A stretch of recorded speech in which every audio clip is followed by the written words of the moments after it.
আজ এসটিভি বাংলা পৌঁছে গেছে ব্যারাকপুর এলিট বৃদ্ধাবাসে। এলিট এই কথাটির সাথে বেশ রাজকীয় একটা ভাব প্রকাশ পায়। একদমই তাই দর্শক বন্ধুরা, এই বৃদ্ধাবাসে সত্যি এক রাজকীয় পরিবেশ কিন্তু দেখতে পাওয়া যাচ্ছে। যে সমস্ত মা বাবা এখানে আছেন তাদের এক সুন্দর মনোরম পরিবেশ তুলে ধরা হয়েছে। সাথে এখানকার অসাধারণ এক প্রাকৃতিক পরিবেশ, চারিধারে ফুলের বাগান এবং ছোট ছোট নানা ধরনের সবজিরও চাষ বন্ধুরা আপনারা কিন্তু দেখতে পাচ্ছেন। এখানকার মা ও বাবা যারা আছেন তাদের বিশেষ পরিষেবা প্রদানের ব্যবস্থাও কিন্তু এখানে করা হয়েছে। সব রুম কিন্তু শীততাপ নিয়ন্ত্রিত এবং অনলাইন পরিষেবা বিশেষত ওয়াইফাই কানেকশনও কিন্তু এখানে অ্যাভেলেবল। তো বুঝতেই পারছেন দর্শক বন্ধুরা, এই এলিট বৃদ্ধাবাস এক কথায় অসাধারণ ও মনোমুগ্ধকর। যারা এমনই এক বৃদ্ধাবাস খুঁজছেন তারা আর দেরি না করে শীঘ্রই যোগাযোগ করুন এই এলিট বৃদ্ধাবাসের সাথে, আর আজীবন সেই সুখ, শান্তি ও প্রাকৃতিক আনন্দ খুঁজে পান।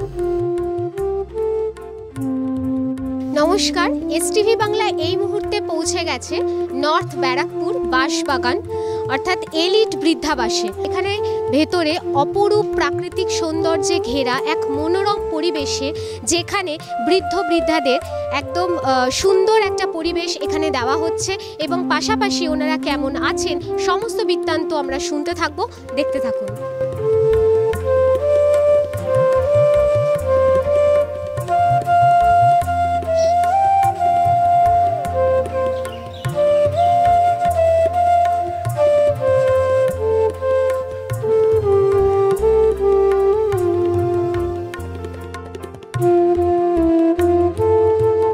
এই মুহূর্তে আমরা একদম প্রবেশদ্বারে একদম ভেতরে আমরা দেখব এবং যারা যারা আছেন তাদের মুখ থেকে কিছু কথা আমরা শুনে নেব। এই মুহূর্তে তারা কীরকম আছেন, কতদিন ধরে আছেন, সমস্ত বিস্তারিত তথ্য আপনাদের সামনে আমরা তুলে ধরব।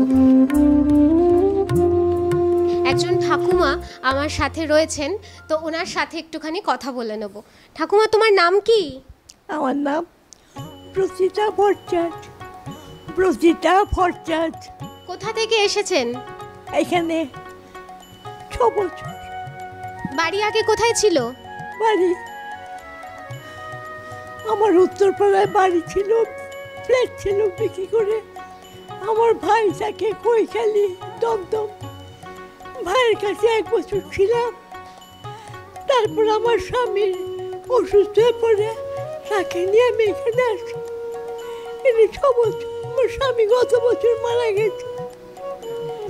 এখন এখানে থাকতে পেরে কেমন লাগছে? ভালো লাগছে এখানে? এখানে আগে খুব ভালো লাগতো, এখন আর ভালো লাগে না, আর থাকতে ইচ্ছে করে না। এমনি কোনো শারীরিক অসুবিধা আছে? বাড়ি থেকে ভাই আসে। শরীরে কোনো সমস্যা আছে? আর একজন জেঠিমাকে আমরা এই মুহূর্তে পেয়ে গেছি, ওনার সাথে একটু কথা বলে নেব যে এলিট বৃদ্ধাবাসে উনি কতদিন ধরে আছেন, সব কিছু ওনার মুখ থেকে একটু শুনে নেব। জেঠিমা, আপনার নাম? শিপ্রা আচার্য। কোথা থেকে এসেছেন এখানে? আমি এসেছি স্টেডিয়াম, চেনেন কি? ওই যে রয়্যাল পার্কের ওখানে, ওই স্টেডিয়ামের কাছে আমার বাড়ি। এখানে এসেছেন মূলত নিজের বাড়ি ছেড়ে এখানে আসার কারণটা কি? আছে কিছু কারণের জন্যে, বিশেষ করে আমি একা ওখানে থাকতে হয়। ছেলেরা বাইরে বাইরে থাকে। অনেক রকম অ্যাক্সিডেন্ট আমার হয়েছে খালি বাড়িতে, যার দরুন আমাকে এখানে রাখা। শরীরে এখন কি কোনো অসুবিধা আছে না একদম ফিট?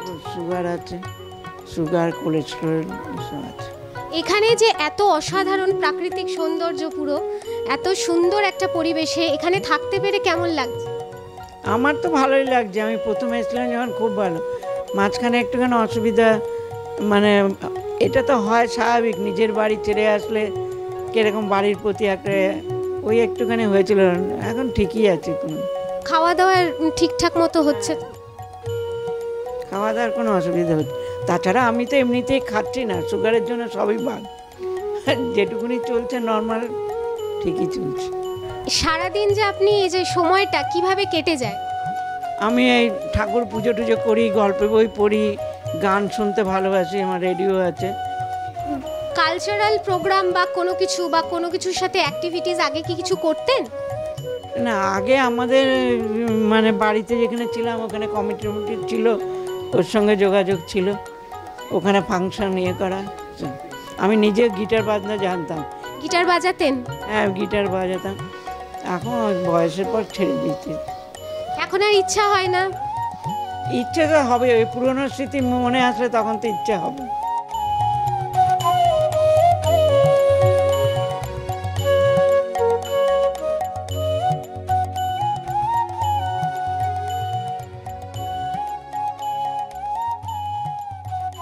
আর একজন ঠাকুমা আমার সামনে বসে আছেন, ওনার মুখ থেকে একটু শুনে নেব সারাদিন কি কি করা হয়, কি কি অ্যাক্টিভিটিসের সাথে আগে যুক্ত ছিলেন কিনা, কি কি করতে ভালোবাসতেন, সমস্ত বিষয় একটু জেনে নেব। তো ঠাকুমা, আপনার নাম কি? আমার নাম সুমিত্রা রায়। কোথা থেকে এসেছেন? বিরাটপুর। এখন এই মুহূর্তে কোনো রকম কি অসুস্থতা আছে? হ্যাঁ, সেই জন্যই তো বলছি গো, এই দুদিন থেকে এরকম হচ্ছে, খুবই অসুবিধা, বসতে পারছি না, খুব উঠে দাঁড়ালে চোখে মুখে অন্ধকার দেখছি, পায়ে দুদিন থেকে। দিদা, আপনার নাম? প্রণতি বাগচি। কোথা থেকে এখানে এসেছেন? হ্যাঁ, কোথায় বাড়ি ছিল? ব্যারাকপুরের বাড়ি, স্টেশনের কাছে। বয়সটা তো হয়েছে, এই মুহূর্তে ভালো লাগছে এখানে থাকতে? হ্যাঁ, এখান থেকে এখানে থাকছি। কত বয়স হয়েছে এই মুহূর্তে? এই এখানে বয়স কত? বয়স আমার এখন বয়স 89। বাবা, অনেকটা বয়স। সারাদিন কি কি করা হয়? কি আর করি, পত্রিকা পড়ি। পত্রিকা পড়েন? কোন পত্রিকা পড়তে সবচেয়ে বেশি ভালো লাগে? আনন্দবাজার। আনন্দবাজার। টিভি দেখেন? হ্যাঁ। বা গান শুনতে কি পছন্দ করেন? গান শোনা? হ্যাঁ, পছন্দ করি। ইয়াং বয়সে তো বেশ শক্ত ছিলেন এবং বহু কাজ তখন করতে হতো, তাই তো? কি বল, আপনি কোনো পেশার সাথে যুক্ত ছিলেন? হ্যাঁ। আগে কোনো কাজ করতেন? হ্যাঁ, স্কুলে কাজ করতাম। স্কুল টিচার ছিলেন? হ্যাঁ। তখন তো অনেক ছাত্রছাত্রীদের মানুষ করতে হতো। হ্যাঁ। কড়া টিচার? হ্যাঁ, কড়া টিচার ছিলেন? অনেক দিন পরে ওখান থেকেই রিটায়ার করেছি, তারপরে এখানে এসেছি। এখানে থাকতে ভাল লাগছে? থাকছি, ঠিক আছে। এক দাদু উপস্থিত হয়েছেন, উনি এলিট বৃদ্ধাবাসে আছেন। কতদিন ধরে আছেন সমস্ত বিস্তারিত বিষয় ওনার মুখ থেকে একটু শুনে নেব। দাদু, আপনার নাম? নির্মল সরকার। আপনি কোথা থেকে এখানে এসেছেন? আমি চাকদা থেকে এখানে এসেছি, চাকদা নদিয়ার রানাঘাটের কাছে চাকদা। আগে কোন পেশার সাথে যুক্ত ছিলেন? আমি একটা ছোটোখাটো সার্ভিস করতাম ইন্ডিয়ান রেলওয়েতে। সারাদিন কি কি করা হয়? টিভি দেখা বা গান শোনা, এগুলো কি করা হয়? হ্যাঁ হ্যাঁ হ্যাঁ, গান শোনা আমার খুব প্রিয় জিনিস। আমি গান শুনতে ভালোবাসি, আমি সাহিত্য পড়তে ভালোবাসি। আমার কিছু লেখা টেখাও আছে, আমি লিখতাম আগে একটু। কবি মানুষ বলা যেতে পারে? না, কবি নই, আমি একটু গদ্য লিখতাম, আমি গল্প লিখতাম। 2-4 লাইন কি একটু শোনানো যেতে পারে এই মুহূর্তে? কোন কোন বিষয়ে? ওই যেটা আপনার মনে হয়। এই যে আমার বই বিচিত্র সংগ্রহ, গল্প অন্যান্য প্রকাশ হলো। বাংলা সাহিত্যের অন্যতম শ্রেষ্ঠ গল্পকার বনফুল, তার শেষ লেখা গল্পগ্রন্থে তিনি প্রবন্ধ, 26টি গল্প, মর্জিমহল নামে কিছু দিনলিপি এবং দেবী সরস্বতী নামে তার একটা কবিতা সংকলিত হয়েছিল। এর সঙ্গে আছে একটা নাটিকাও। অতএব আমিও তার প্রকাশকের পথে গল্পের সঙ্গে অন্যান্য লেখা জুড়ে দিলাম, কৈফিয়ত এইটুকুই। কিন্তু এই বই প্রকাশের প্রেরণা কিছু বলি।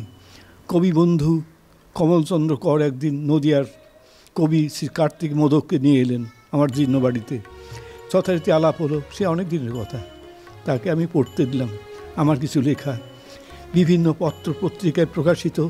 তিনি একটা লেখা পড়লেন, অনেকগুলো নেড়েচেড়ে দেখলেন, বললেন এইগুলো ছাপিয়ে একটা সংকলন প্রকাশ করুন, নইলে সব হারিয়ে যাবে। যে বইটা আমার হাতে রয়েছে, এই বইটা এই দাদুরই নিজের লেখা, নির্মল কুমার সরকার। বইটির নাম বিচিত্র সমগ্র গল্প অন্যান্য। মনে হচ্ছে দর্শক বন্ধুরা আধ্যাত্মিকতায় ভরা একজন মানুষ। রুদ্রাক্ষের মালা থেকে শুরু করে একদম সুন্দর পরিপাটি একটা আধ্যাত্মিকতার ছোঁয়া। ওনার নামটা একটু জেনে নেব। আপনার নাম? শ্যামল চক্রবর্তী। কতদিন ধরে এখানে আছেন? আমি তাও তো কত পুজোর আগের থেকেই আছি, পুজোর আগের থেকে। আপনি কি মানে মূলত কি পূজারি?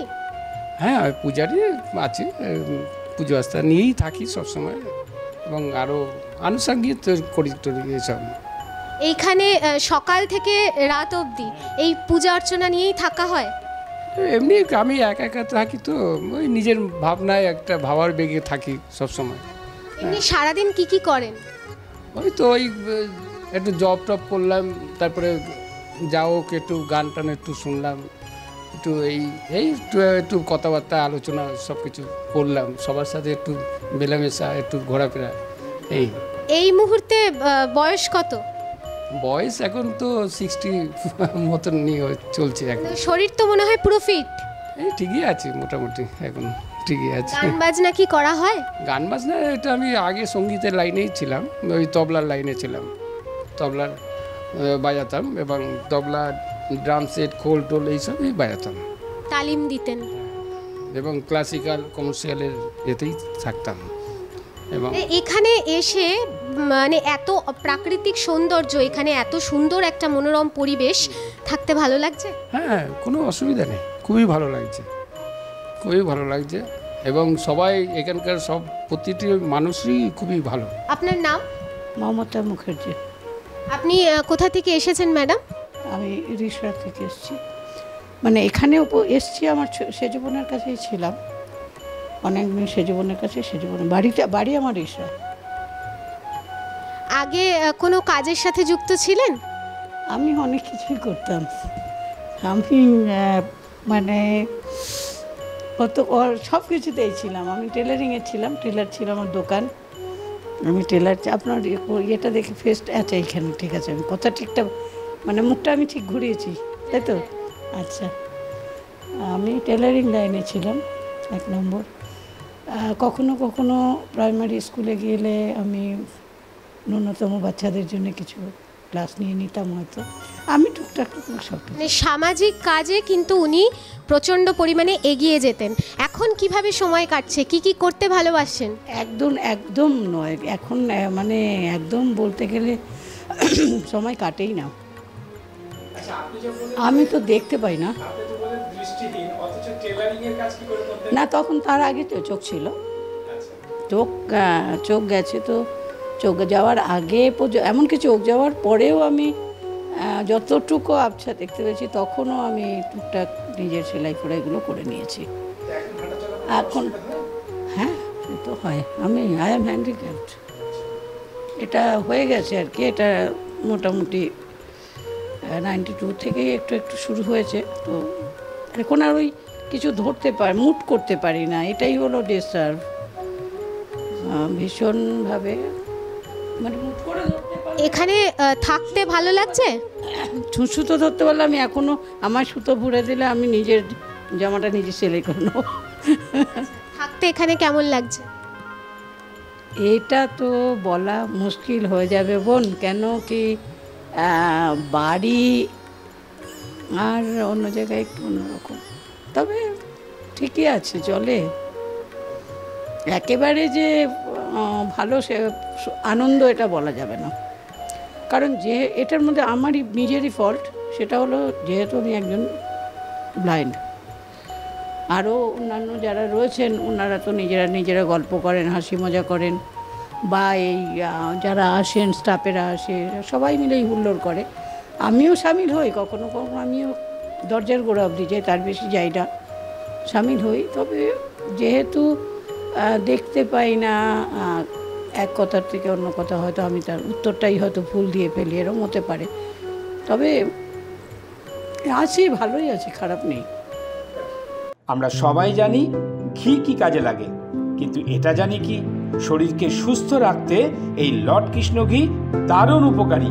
স্বাদে গুণে ভারতবর্ষের একমাত্র খাঁটি ঘি মানেই লর্ড কৃষ্ণ ঘি। গুণেও সুস্বাদু, দামেও কম। লর্ড কৃষ্ণ ঘি। আপনজন ম্যাট্রিমনি একটি বিশ্বস্ত প্রতিষ্ঠান। এখানে মাত্র 300 টাকার বিনিময়ে পাত্রপাত্রী যোগাযোগ করিয়ে দেওয়া হয়। যতদিন না যোগাযোগ হচ্ছে ততদিন ফ্রি সার্ভিস। যোগাযোগ করুন 03325663329 অথবা 03325663327। আচার্য কম্পিউটার সেন্টার বিশ্বাসের প্রতীক।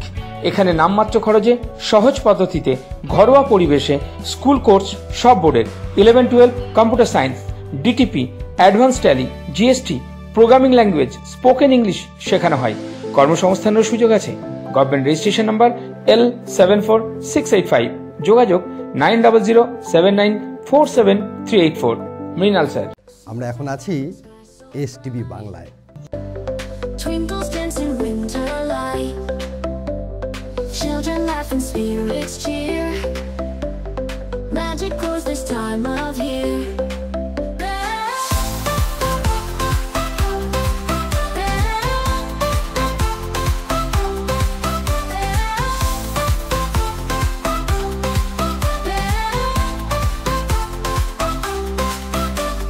Jolly jingles fill the air. Whispers of joy everywhere.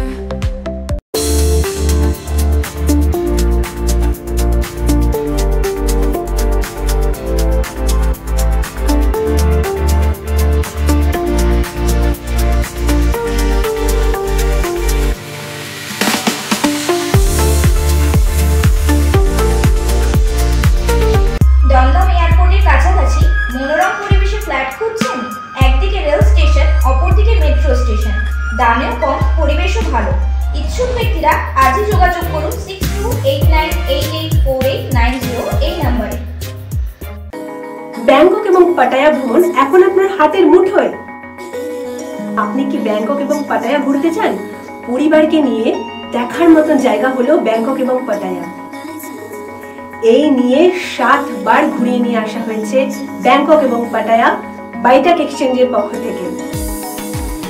এই সুযোগটি একমাত্র করে দিচ্ছে বাইটাক এক্সচেঞ্জ।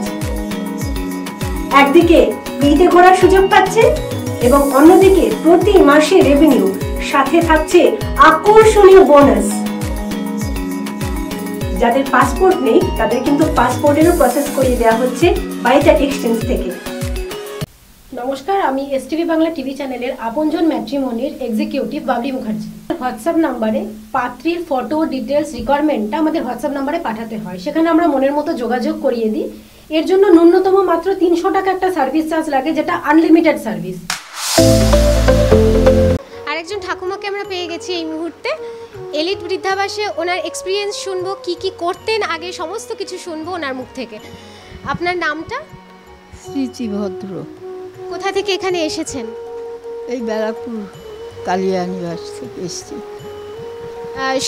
এখন কি এই মুহূর্তে এখানে থাকতে পেরে ভালো লাগছে? হ্যাঁ, ভালো লাগছে। শারীরিক কোনো অসুবিধা নেই তো এই মুহূর্তে? না, এই মুহূর্তে নেই।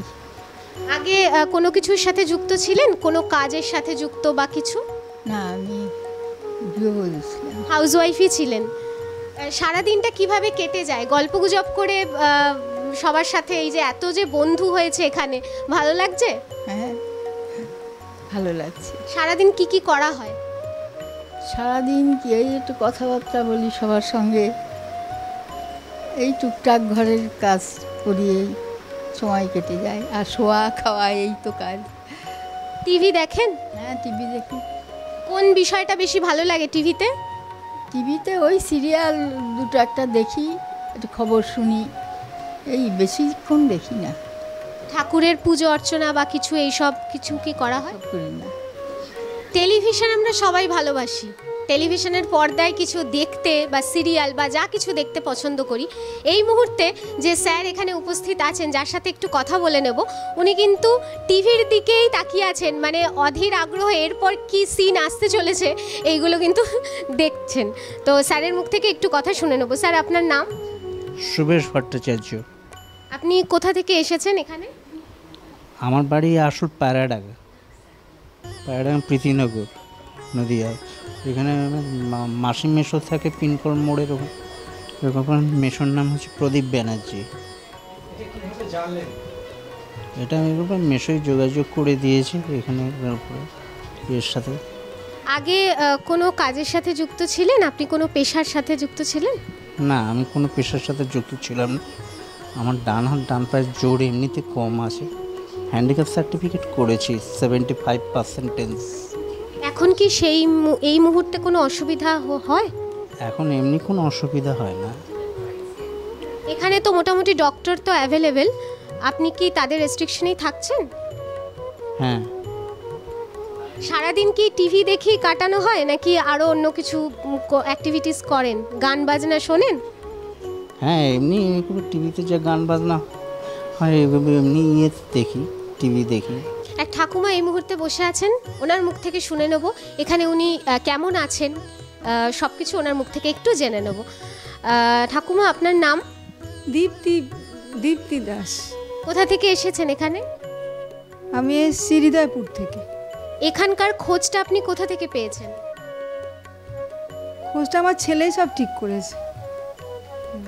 এখন কি এখানে থাকতে পেরে অনেক তো বন্ধু বান্ধব হয়েছে, গল্প গুজব আড্ডাতেই কি দিন কেটে যাচ্ছে? হ্যাঁ হ্যাঁ। শারীরিক কোনো অসুবিধা আছে না এই মুহূর্তে ফিট? না, কোনো অসুবিধে নেই।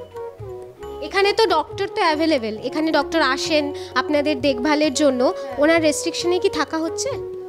হ্যাঁ, সেই রকম আমার হয়নি, ঠিকঠাকই আছি আমি। খাবার দাবার ঠিক করে হচ্ছে? ঠিকঠাক হচ্ছে।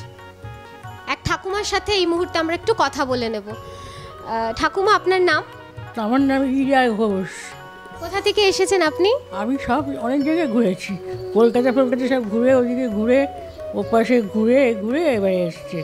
এই যে এত জায়গায় ঘুরে এখানে যে আসা, এখানকার পরিবেশ তো অসাধারণ, ভালো লাগছে? খারাপ না, ভালো ভালো। সারাদিন কি কি করেন? টিভি দেখেন? হ্যাঁ, টিভি দেখি। টিভিতে কি কি অনুষ্ঠান দেখতে ভালো লাগে সবচেয়ে বেশি? ওই এতে আগে তোমার সন্ধ্যাবেলার যে অনুষ্ঠানটা লাগে ওইটাই বেশি ভালো লাগে। তারপরে যদি ওরা ঘুমিয়ে টুমিয়ে পড়লো তখন আমি একটুখানি দেখলাম, তাই শুনলাম। ভালো গান টান থাকলে। গান শুনতে ভালো লাগে? হ্যাঁ, আমি নিজে গান গাইতাম তো। নিজে গান গাইতেন? একটু কি শোনানো যেতে পারে? 2-4 লাইন। এখন কিছু আর করতে পারবো? হ্যাঁ হ্যাঁ, 2-4 লাইন শোনানো যেতে পারে। এখন শোনানো যেতে পারে?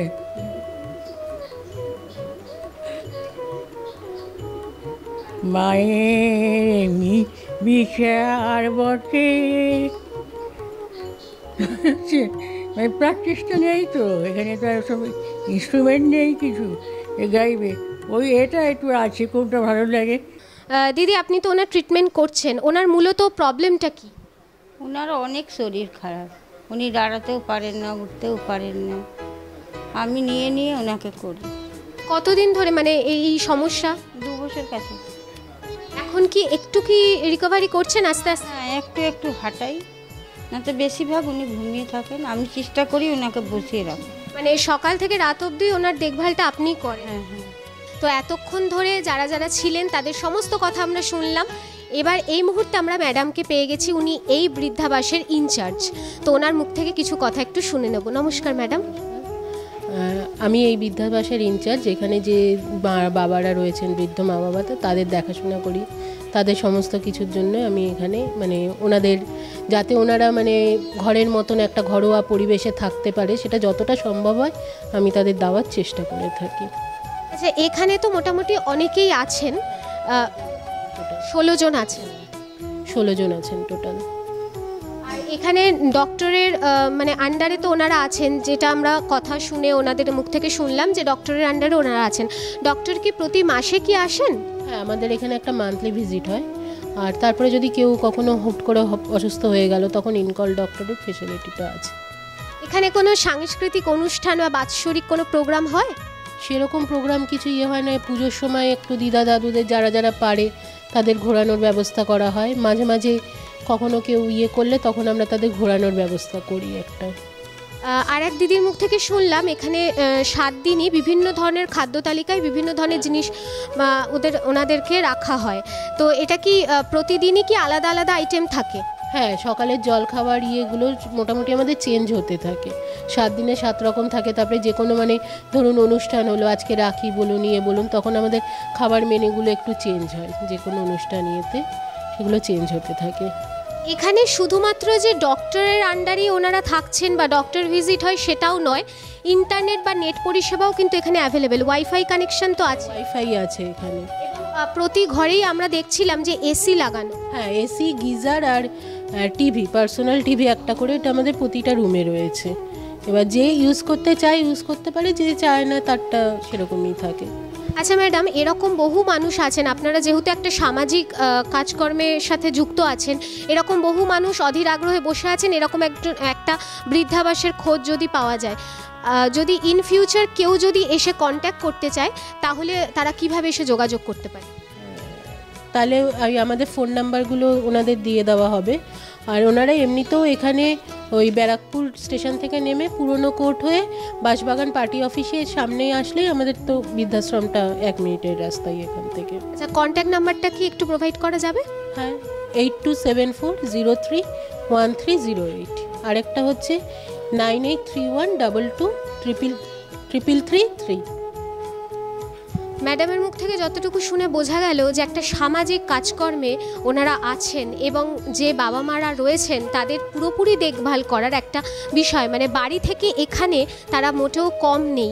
এবং এটাও ভাবনার ব্যাপার না যে বাড়িতে আমি যে ট্রিটটা পাবো এখানেও কিন্তু সমানভাবে কিন্তু ওনারা কিন্তু দেখভালের ব্যবস্থা করে রেখেছেন।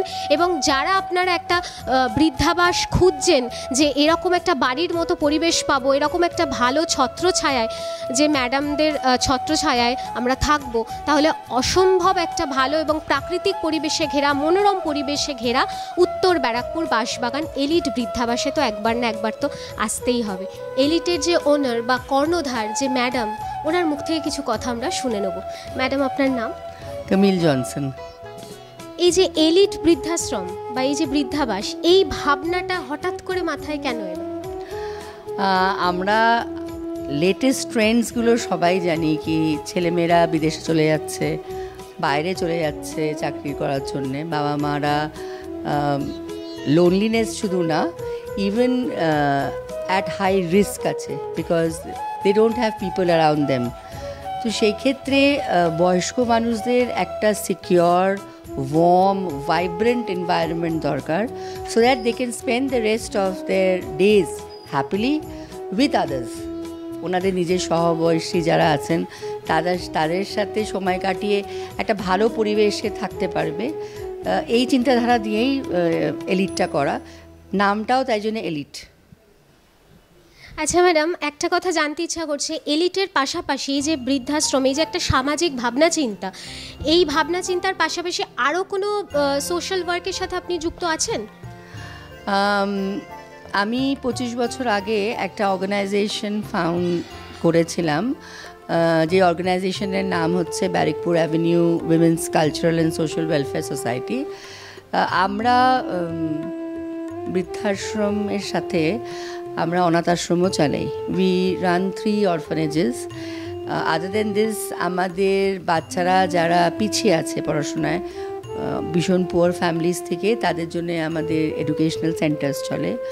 মহিলাদের জন্য আমাদের ভোকেশনাল ট্রেনিং সেন্টার্স চলে। যেসব মহিলারা ডোমেস্টিক ভায়োলেন্সের শিকার, তাদের জন্যে আমাদের বিভিন্ন রকমের মিডিয়েশন, কাউন্সেলিং, এই ধরনের প্রোগ্রামস চলে, হেলথ প্রোগ্রামস চলে। তো আমরা চেষ্টা করি কি যতটা সম্ভব to help people around us, যাদের আমাদের হেল্পটার দরকার আছে যাদের। আচ্ছা, এলিটের পাশাপাশি আরও কোনো ব্রাঞ্চেস কি এই মুহূর্তে বা ইন ফিউচার কি গড়ার কথা ভাবনা চিন্তা? আমাদের যেরকম এলিট আছে, আমাদের সিমিলারলি আরেকটা হোম আছে, সেটা হচ্ছে আনন্দ নিকেতন। আনন্দ নিকেতন আরেকটা হোম অলরেডি এক্সিস্ট করছে। অ্যান্ড আমি এর আগেও বলেছি কি আমাদের আরেকটা ডেস্টিটিউট হোম আছে, যেখানে পথদিদাদের নিয়ে আমরা কাজ করি। সেটা আমাদের প্রথম হোম ইনফ্যাক্ট। সেই হোমটার নাম আপনাপান। সেখানে যেসব বয়স্করা রাস্তায় পড়ে রয়েছেন, প্ল্যাটফর্মে পড়ে রয়েছেন। আজকাল একটা নতুন ট্রেন্ড আছে, আমরা সবাই জানি কি একটা নতুন ট্রেন্ড আছে কি বাবা মাকে হাসপাতালে ফেলে দিয়ে যাওয়া, একটা রং ফোন নাম্বার দিয়ে ওদের ওখানে দিয়ে যাওয়া। সো আমরা এই সব বয়স্ক মানুষদের নিয়ে আসি, তাদের যত্ন করে তারা আমাদের কাছে থাকেন। ইনফ্যাক্ট যখন তারা আর বেঁচে থাকেন না, when they depart for heaven, তখন তাদের শেষ কাজও আমিই করি। সেটা আমার অ্যাকচুয়ালি এই পুরো কাজটাই আমার জন্য it's not only my passion, it is also my life নাও। এখানে অপরূপ সৌন্দর্য এবং প্রাকৃতিক সৌন্দর্যে মনোরম পরিবেশে কিন্তু এই বৃদ্ধাবাস। এখানে যারা আছেন তারা তো অসাধারণভাবে দিন যাপন করছেন এবং এখানকার যারা স্টাফ আছেন, যে ইনচার্জ ম্যাডাম আছেন বা যেসব ম্যাডামরা আছেন, তারা ভীষণভাবে কিন্তু সহযোগিতামূলক তাদেরকে রাখছেন এবং তাদের যা অসুবিধা সমস্ত কিছু কিন্তু তুলে ধরা হচ্ছে। অর্থাৎ বলতে পারা যায় যে একটা সামাজিক কাজে কিন্তু যারা আছেন এসটিভি বাংলা কিন্তু তাদের জন্যই। যারা সমাজে পিছিয়ে পড়া মানুষ বা যারা আর্থিকভাবে বা মানসিকভাবে বা শারীরিকভাবে দুর্বল, তাদের কিন্তু এগিয়ে আসার জন্য এই এলিট বৃদ্ধাবাস কিন্তু এক অসাধারণ কাজ করছে। তার জন্য কিন্তু এই চেতনা সম্মান অ্যাওয়ার্ড দিয়ে কিন্তু আমরা এই এলিট বৃদ্ধাবাসে যারা আছেন তাদেরকে আমরা আজ সম্মানিত করব। এই চেতনা সম্মান এই মুহূর্তে আমি কিন্তু ইনচার্জ ম্যাডামের হাতে কিন্তু তুলে দিচ্ছি। তো একটা জোরে হাততালি হয়ে যাক তার জন্য। তো বুঝতেই পারছেন দর্শক বন্ধুরা, বৃদ্ধাবাস কথাটার মধ্যে যেরকম কোনো রকম নেগেটিভ নেই, সেরকম কিন্তু মানে নেগেটিভ তো নেই, পজিটিভই আছে। যদি সেরকম একটা বৃদ্ধাবাস যদি পাওয়া যায়, এই এলিট বৃদ্ধাবাস কিন্তু একটা সেরকমই একটা অদৃশ্য মানে একটা সত্যি উদাহরণস্বরূপ আমাদের চোখের সামনে তুলে ধরা হলো এসটিভি বাংলা কিন্তু তার জন্যই। নতুন নতুন প্রকাশ, নতুন নতুন চিন্তাভাবনা, নতুন নতুন সব কিছু। তো এই চেতনা সম্মান অ্যাওয়ার্ডটা পেয়ে ইনচার্জ ম্যাডামের মুখ থেকে শুনে নেব কেমন ভালো লাগছে। খুবই ভালো লাগছে। এরকম কাজের মধ্যে যদি এরকম পুরস্কার পাওয়া যায় তাহলে কাজ করার উৎসাহটাকে আরও বাড়িয়ে দেয় আমাদের। আপনাদের সবার মোটামুটি কেমন লাগছে? খুবই ভালো লেগেছে। ভালো লেগেছে? নিবেদন করছে এসটিভি বাংলা, সঠিক কথা সহজে বলা।